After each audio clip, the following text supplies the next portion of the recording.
Welcome to what we hope is going to be the first in a series of new videos that we'll be bringing to you when we launch new products and services. Today we're going to be talking about iPECS PCI for iPECS Cloud, and I'm here with Matt from the sales team. How you doing, buddy? Really well, thanks. How are you? Yeah, not bad, mate. Looking sharp. Sharper than the last time. Yeah. We could almost be doing like a newscast, I reckon. Don't you think? Yeah, or a very dodgy dodgy 9 o'clock news advert for next.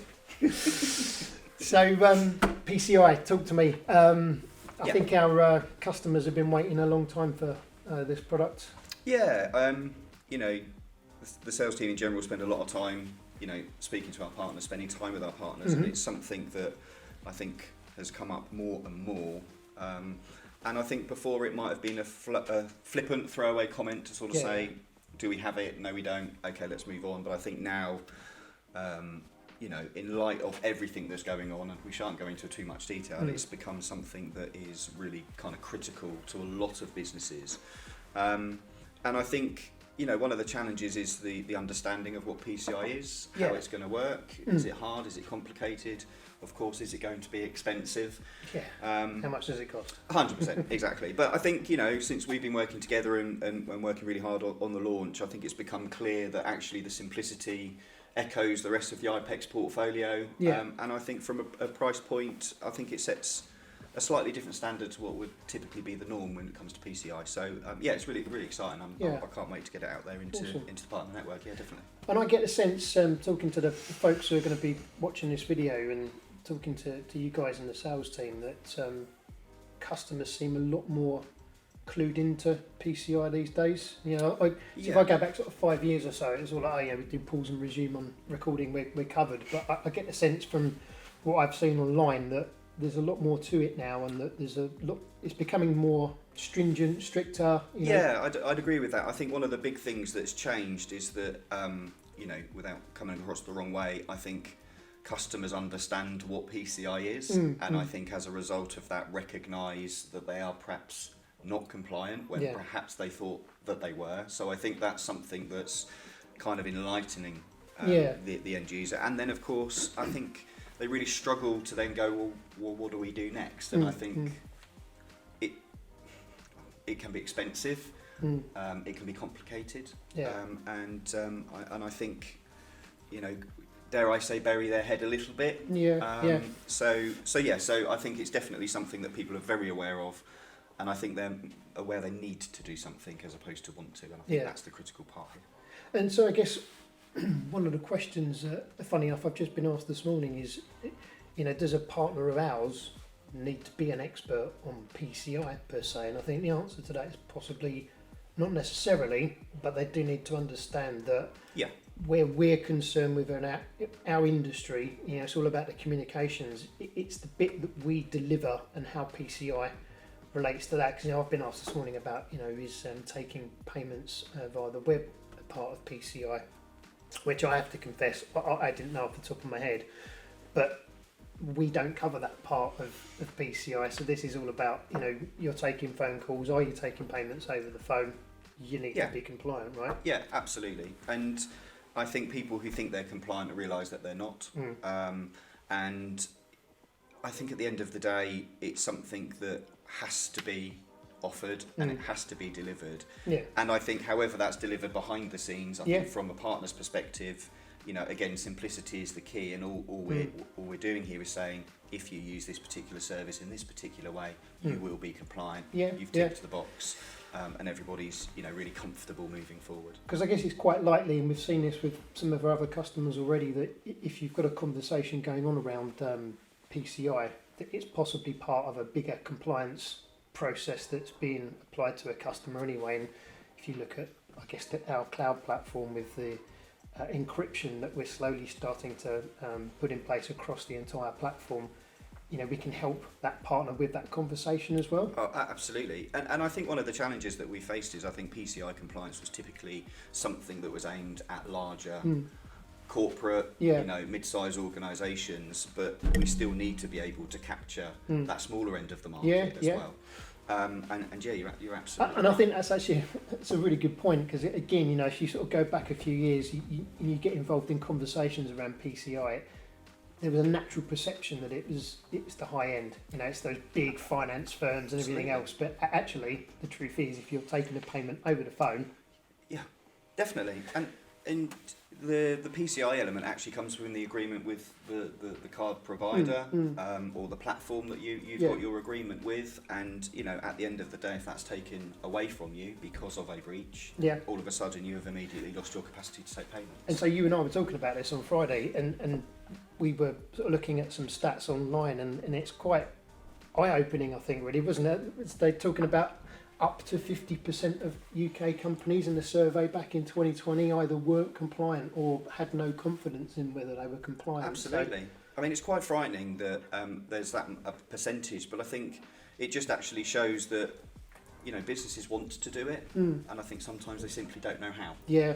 And I think it's that fear, and so, you know, they just carry on as they are, and I'm sure it'll be okay until that one instance where something crops up or happens that actually causes a massive problem. Then again, but yeah, it's a massive percentage, and of course, I know it's if buts and maybes, but you know the fines that are out there are up to 80 grand, I've heard. Well, yeah, absolutely, and I think probably if you dug deeper, even some of the larger companies have probably been fined significantly more than that. But we are absolutely talking tens of thousands of pounds for a compliance breach, which is frightening. And I think interestingly, when we were looking at the stats, it's not just the fine, although that is a big problem for any business. It's the fact that because it's not on the law, it's not part of the law in the UK. It's enforced by the banks. But what I found quite frightening, almost, if I was a small business, that if I persistently am not compliant, they can remove my means to take card payments, which is basically the foundation of my business, right? And don't forget, you know, if they remove the capacity to take a payment, that's on their platform, so regardless of how they are doing that, it's being removed. Yeah, exactly. So unless people want to start going down the line of talking to a customer on a small transaction and asking them to make a bank transfer, which simply isn't practical and going to happen, it's absolutely something that needs to be on the front of their mind, and it needs to be done now, really. And I'll be back to a point you made earlier. I get the sense that we're going to need to help our customers who are going to be watching this video with a bit of education as well. I'm definitely not saying that salespeople don't know what they're talking about, but I think with something like this, there can be a lot of maybe misplaced fear about it, and so therefore that's why we ended up in that place where pause and resume's perfectly okay, because they were frightened to get into that conversation. I don't really understand that. So pause and resume's fine, but I think it was a 50-50 split with partner to customer. You know, there are concerns about having that conversation. But I think hopefully from today, and maybe we move on to it next, is to sort of give that overview as to the product, give a bit more detail. I think we can talk through some of the benefits of doing it. We can talk about the principles of how we charge it. Of course, costs will be released to the partners over the next week or so. But also, I think it'd be a good idea to kind of do a little bit of a show and tell as well. And, definitely. And I think sometimes that is the best way to kind of get that understanding going on the product. So. Okay. So I don't know if you want to start with your overview. I think for me, people say, what is PCI, as in terms of what is our PCI product, and I don't want to sell it short, but it is quite straightforward. If you're taking payments over the phone, you need to be compliant, and quite simply, this service it's another SIP trunk on our platform. So I think the folks who would have seen our previous sort of high-level video will have got a bit of a feel for this. But at the moment, we have one very big SIP trunk on our wholesale platform. PCI effectively sits on a separate SIP trunk. So if I'm going out talking to a customer and I'm selling them a new service, rather than selling it on the existing wholesale SIP trunk, I'll sell it on the new SIP service, and essentially any call that then goes out or comes into that end user business is going via that PCI service and not being monitored, but it's there ready to be compliant if it needs to be.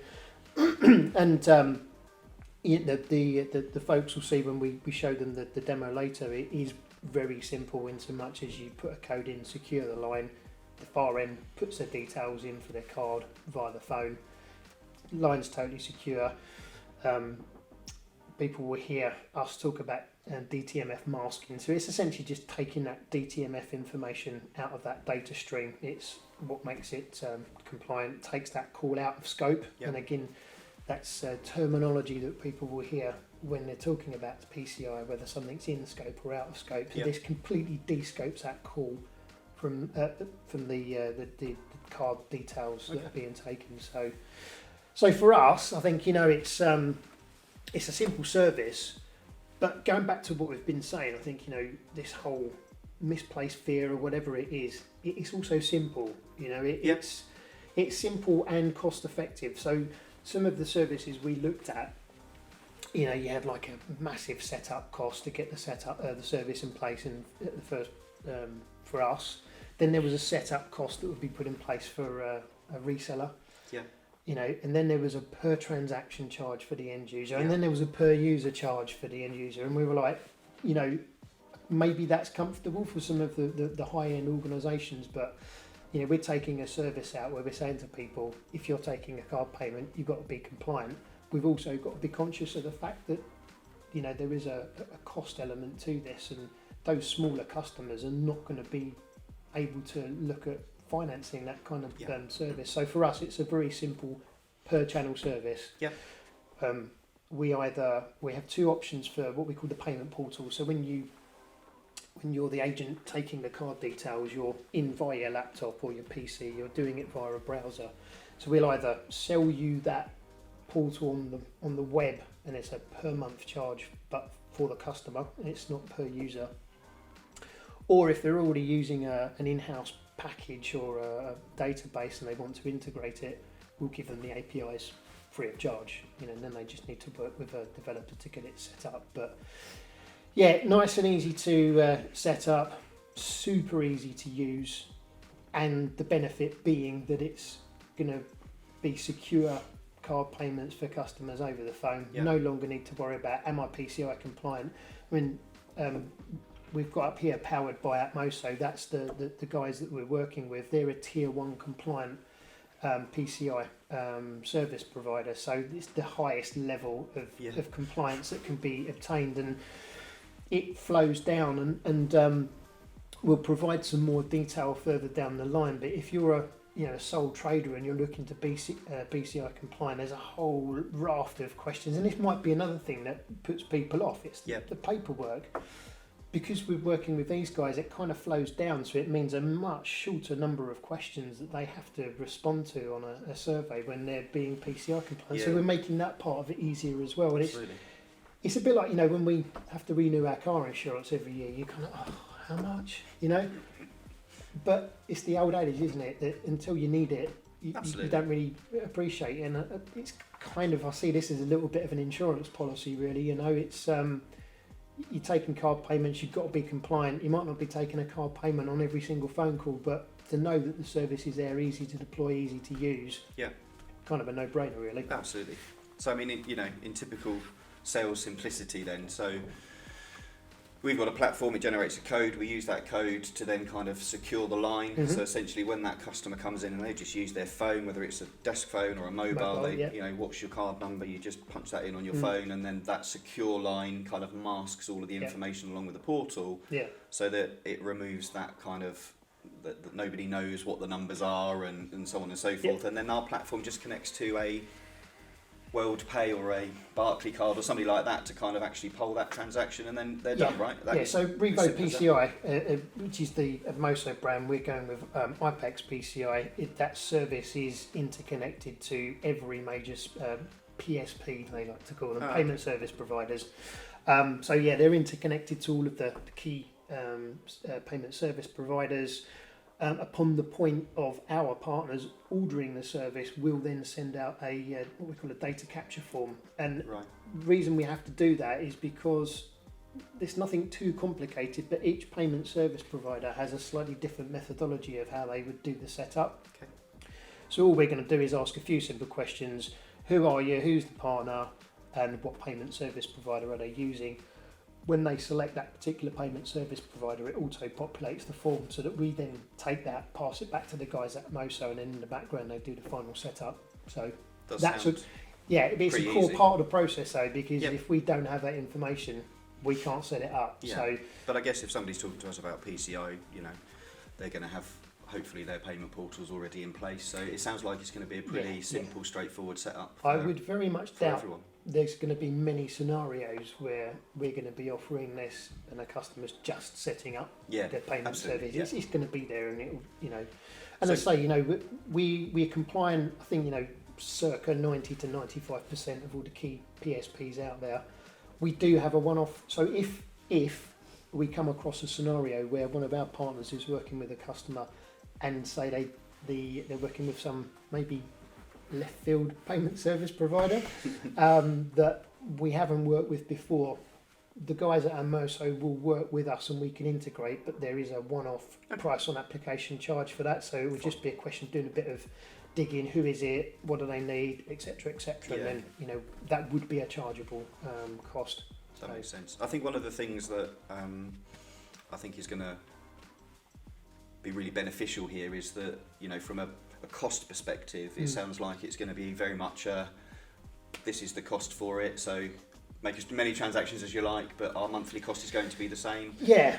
So it seems like it's going to be a really, really cost-effective way of delivering PCI. It is, but there are always some caveats, as you will know. So when one of our partners currently sets up a tenant, an end user on the cloud platform, they will stipulate, they will assign a number of SIP trunks that tenant can use. So the way this is sold is it's a per channel. So our expectation on our customers is that the number of channels they need to order for this has to match the number of channels that they've assigned to that customer. Okay. We've got a little caveat there, which is we reserve the right, but basically every quarter, maybe every 2 to 4 weeks, I don't know what it will be at the outset. We'll look at how much that we're selling, but we will do periodic checks. Mm-hmm. And the we reserve the right bit is really just about if we see that someone has only ordered, I don't know, 10 iPECS PCI channels, but we see that the customer's actually got 20 assigned to them, we will reserve the right to levy a charge or just ask a question, do you need all of those channels? Because if you don't, I'd suggest you throttle them back, otherwise you're going to get charged for the remainder of the PCI channels. So. But predictable in cost is the ultimate gain here. But it is, yeah. I mean, it's not priced in so much as, like, you know, if you're 1 to 10 channels, it costs you this much, or 10 to 100, it's this price per channel. Yep. So that end user customer knows if they've got 20 channels, that's how much they're going to be paying per month. Doesn't matter how many transactions they make. Okay. So moving on, I guess in terms of, you know, target customers, target verticals, I mean, we've got a list here, but I guess the reality is whether you're a one-man band garage going up to having 40 operators taking payments all day, every day, there's no real kind of minimum, maximum, there's no real kind of caveat to what sort of business can take advantage of this. Anybody that is taking a payment over the phone, they can essentially, you know, make the most of the product and make sure that they're compliant. Yeah, I mean, you know, we like to talk about verticals because it's part of what we do in terms of a value add to help our customers understand where you should target your sales effort. But yeah, quite right, with a product like this, I mean, God, anybody that's taking payments over the phone. But, you know, we've got a couple here, which I think is probably the most regular ones they're going to come across, but particularly retail. And retail is obviously a huge, but, you know, your one shop on the high street to your multi-chain shop on the high street, you know, it really is a product that will scale, but that's why we've taken it on, but predominantly because we know that a huge number of the customers we're likely to target with this, based on our history with iPECS Cloud, are going to sit in that sort of smaller number of users bracket. But yeah, you're right, you know, are you taking payments over the phone to... But I guess, you know, insurance, financial institutions, those types of things, they're the kind of, they're the big ones, aren't they, definitely. in terms of kind of getting this this message out to. I don't know, at this point it's probably a good idea to kind of maybe just get the demo going? We can, but what I was going to suggest was just briefly talking about the order. So, how to order process. I'm actually going to be doing another video with Sally later on today. Okay, cool. So, guys, watch out for the video that's going to be coming, because we're going to give you a little bit more detail on the order process. But Fantastic. just to sort of run through it high level, all of the parts will be in the cloud portal as per normal with other products that attach to cloud. Our customers will simply go there, order the parts as they need to, then we'll manage in the background getting the form over to the guys at Moso. But yeah, I just wanted to make it clear that it is there's no sort of additional portal that people need to go to. Perfect. So, And I take it, all of these videos plus training collateral is going to be available to everyone, just to sort of support that process as well. yeah, exactly. So we've got, obviously we're doing this video to give our customers a little bit more detail. I'm working with Sally later on to do the sort of back-end process stuff. Raf and I and the marketing team, we've been working on another bit of sort of high-level overview stuff as well. We've got a brochure. So yeah, I mean, I'm pretty confident we've ticked all the boxes in terms of what these folks are going to need with regards to being able to get out there and talk about it and offer it in deals. So Fantastic. yeah. Sounds like it's all in order. Yes. Yeah. Good. Okay. Well, in that case, I think let's move over to have a look at the demo and see what it looks like. Okay. Right. So yeah, this is pretty straightforward. As I said, you've got a call coming in. The agent person at the receiving end's entering this 4-digit code followed by the hash key. That's securing the line for the call. So they put that in their handset or whatever device. Yes, and that's telling the trunk that they're now going to take a payment. So you can now see on screen all the cardholder information that they'll need to fill out on behalf of the person calling in to make the payment. So I'd ask you to say, right, now could you put your 16-digit card number in, please? Yeah, but before I'm just saying, can you confirm your address and okay. details for me? As you can see, they're entering here, and put the amount that they're paying, and now you can see that they're entering the card information. So you'll enter that from your the person who's calling in. They'll enter it from their phone. So the card number followed by a hash, and you can see when the details come in, most of it is starred out. So there's no way of the person guessing the rest of those. Well, not unless they're a super computer.